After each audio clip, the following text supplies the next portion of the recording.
இப்போ காலையிலேருந்து ராத்திரி வரைக்கும் நம்ம கடைப்பிடிக்கிற வாழ்க்கை நியமங்கள் அதெல்லாம் தர்மந்தான். இந்த புற ஒழுக்கம் மன பண்பாட்டுக்கு மாபெரும் துணை புரிகிறது. இதை மறக்கக்கூடாது.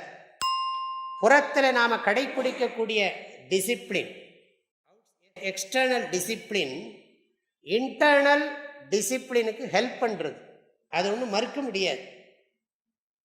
நிறைய பேர் என்ன நினைக்கிறாங்க, எக்ஸ்டர்னல் டிசிப்ளின் தேவையில்லை, இன்டர்னல் டிசிப்ளின் போரும் நினைக்கிறாங்க. அது சும்மா தன்னைத்தானே ஏமாத்திக்கிற மாதிரி தான் ஆகும்.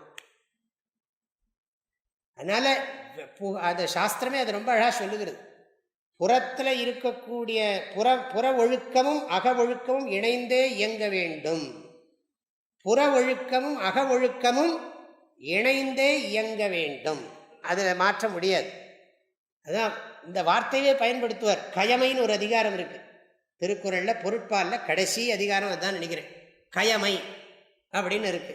அதில் சொல்லுவார், அந்த ஆச்சாரம்ங்கிற வார்த்தையை உபயோகப்படுத்துறார் திருவள்ளுவர். அச்சமே கீழ்களது ஆச்சாரம் அப்படின்பார். அச்சமே கீழ்களது ஆச்சாரம், எச்சம் அவா உண்டேல் உண்டாம் சிறிது. அச்சமே கீழ்களது ஆச்சாரம்ங்கிறார். பயந்துட்டு தான் சில பேர் ஒழுக்கமா இருக்கான்ப்பா, கொஞ்சம் ஆசை இருந்தா கொஞ்சம் நல்லா இருப்பான் அப்படிங்கிறார். காலையிலேருந்து ராத்திரி படுக்க போற வரைக்கும் நம்ம ரொட்டீன் இருக்கு இல்லையா, அது சாஸ்திரம் வகுத்து கொடுத்துருக்கு. அதுல எவ்வளவு முடியுமோ ஒழுங்கா கடைப்பிடிக்கிறது அறம். தனி மனித கடமைகள் அனைத்தும் அறம் என்ற சொல்லால் அழைக்கப்படும்.